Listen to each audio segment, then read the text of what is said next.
Wagwan my team Pisco Entertainment and Media, turabaramukije sangwa ikaze muri kino kiganiro twabateguriye cuno musi. Nkuko bisanzwe psychologue nibo bategurira ibiganiro bica kuri runo rubuga rwacu rwa YouTube Pisco Entertainment and Media, akaba ari nawe anabibashikiriza. Mutimbega psychologue uyu musi waduteguriye ikiganiro kivuga kuki.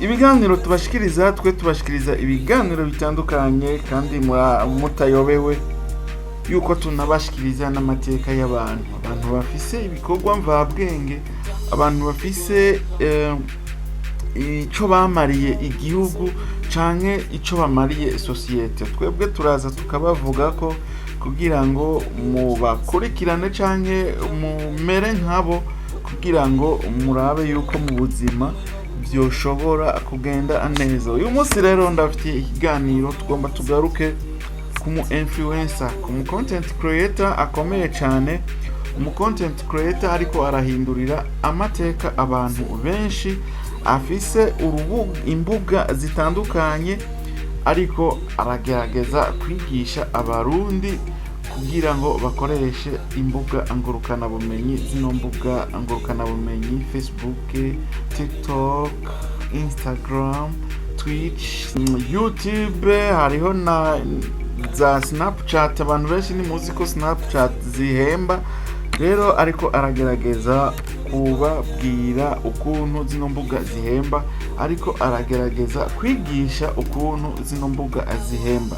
Nubundi rero ni Ferguson, umwite Ferguson canke umwite Alex Nimubona. Numwe mu bantu bariko barabikora neza, numwe yaje nk'inyishu ku bantu basanzwe bakoresha na cyane cyane Facebook.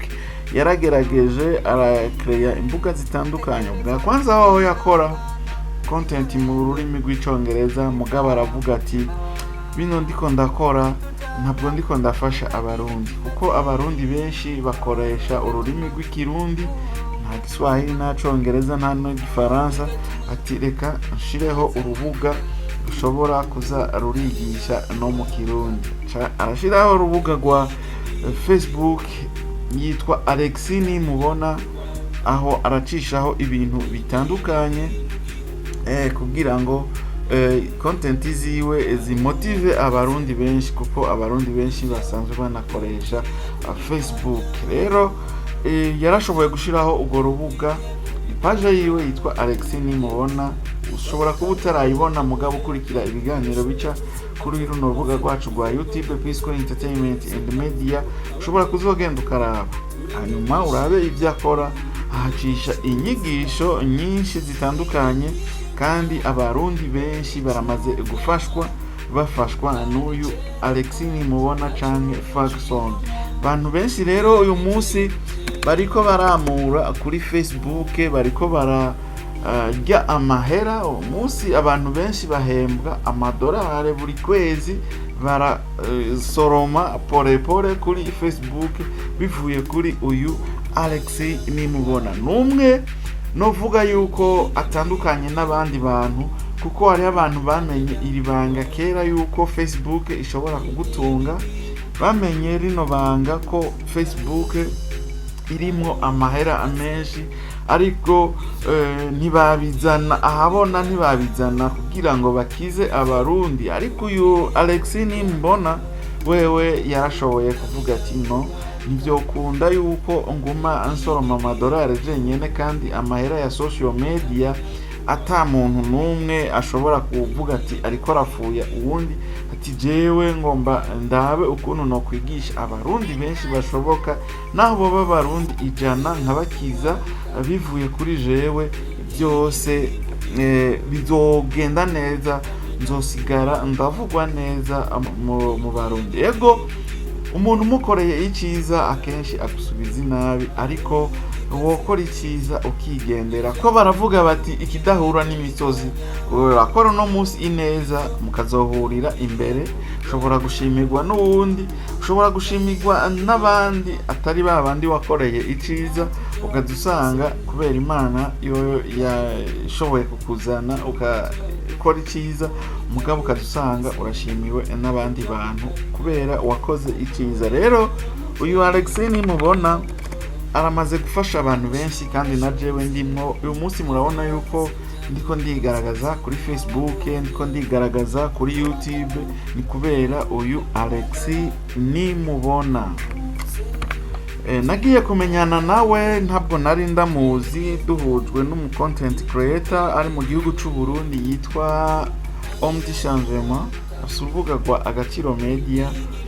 Avuze ati hariho umuntu yoshobora kugufasha ukakoresha urubuga rwa Facebook. Ati we kuko mpaye ndaba impano wowe ufise Facebook washobora kuyikoresha. Rero nca ndamurondera, aramuza nawe turaba inshuti. Uyu munsi niwe ariko aranyigisha ibintu byinshi bijanye na social media.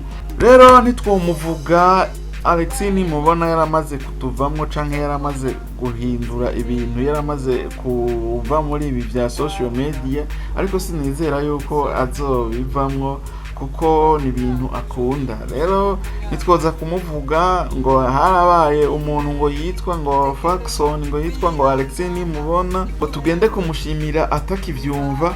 Reka tumushimire uyu munsi akihari. Uyu Alexis Nimubona genda mufata nk'umwe mu bantu bariko barakiza abarundi benshi cyane, kuko abamaze gufasha biciye mu ma content akora, biciye mu biganiro yama adushikiriza. Urabona yuko ari ibintu vy'ingirakamaro. Kandi ikindi kintu naco candyoheye ni kujya kuntu yahora akora content ziri mu Congereza, mugabo mu nyuma wenyene ariyumvira aravuga ati sinoguma nkora mu Congereza kandi atabarundi bariko barankurikirana. Vyoba vyiza nkoze zino content zigisha ibya content monetization kuri Facebook ndabishize mu Kirundi, kugira ngo abarundi benshi ntibakoreshe Facebook mu kwiryohera, ahubwo bakoreshe Facebook mu kuyibyaza umusaruro. Ico ni ikintu gikomeye cyane, kuko ugiye no kuraba urwo rubuga sinovuga ngo baruna muhemba, ariko kubw'ineza, kubw'urukundo, kubw'umutima mwiza afise wewe yarabikoze kugira ngo ntarabe inyungu ziwe, ahubwo arabe inyungu ku bantu yoba ariko arigisha, kugira ngo habiki, kugira ngo babandanye biteza imbere. Rero abantu benshi baramaze kumutahura. Ukaba utari bwabone urubuga rwiwe, ushobora kugenda ukamuraba, ukamufollowinga kugira ngo uzohore ukurikirana inyigisho. Ushobora kuba wewe ufise impano, woshobora na wewe kuzivyaza umusaruro ubicishije kuri Facebook. Genda urabe ivyo akora, hama uyunge nawe, nta mbibe zihari. Uzogenda ukurikirane zijya nyigisho ziwe, hanyuma utangure wige nawe ukuntu woshobora gukoresha Facebook nk'umunyamwuga. Arafise n'urundi rubuga rwa YouTube, ni Factech Media. Aho nyene washobora kuzogenda ukaraba, ugakubitirayo ukaraba ivyo akora. Ngaho onye uzohakura ivyigwa vyinshi bizotuma wewe wiyumvamo gukoresha zino mbuga ngurukanabumenyi. Abantu benshi mukoresha Facebook mu kwiryohera, ko YouTube yoyo n'abantu bake banayikoresha. Ahanini YouTube ikora abantu baba bariko barageza amahirwe, baba bariko barageza kuraba ukuntu bashobora kwiteza imbere bakoresheje urwo rubuga rwa YouTube.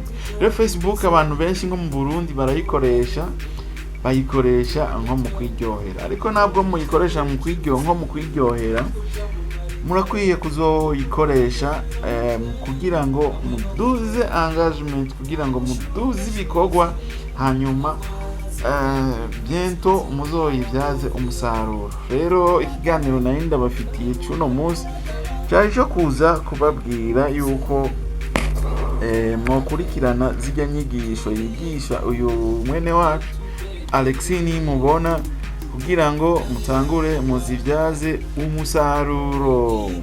Okay, ikiganiro rero nari nabateguriye cyari ico, ariko ibi ni bike mvuze, ndamuvugiye bimwe, ariko ngoma nzomurondere tuzokorane ikiganiro wenyene aze abibabwire live, ababwira tubwire impamvu yiyumviye gufasha abarundi ataje ikintu na kimwe gisabwe impamvu yiyumviye guhindura content gushiraho urubuga rwo mu Kirundi kugira ngo abarundi nabo bashobore kumva ivyo avuga kugira ngo nabo bashobore guhindura amateka. Iki ni ikiganiro ndabemereye jewe ubwanje nzomurondera kugira ngo tuzokorane ico kiganiro hama mushobore gutahura byinshi bishoboka.